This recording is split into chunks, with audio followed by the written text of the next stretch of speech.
আরে ধুম চলেছে বেচা কেনা, ধুম চলেছে বেচা কেনা, যাচাই করে না পিরিতির বাজার ভালো না, পিরিতির বাজার ভালো না।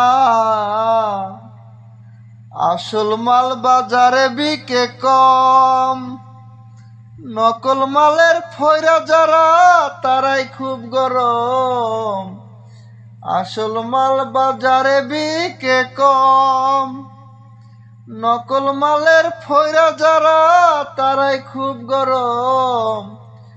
বেচা কেনা চলছে হরদম, বেচা কেনা চলছে হরদম, নকল কারখানা পিরিতের বাজার ভালো না, পিরিতের বাজার ভালো না। বাংলাদেশেও একই অবস্থা হইতেছে, মানে আসল জিনিসের কদর কম আর নকল জিনিস নিয়ে মানুষ টানাটানি করতেছে। বাংলাদেশের রাজনীতির কথা না বলি। আসসালামু আলাইকুম।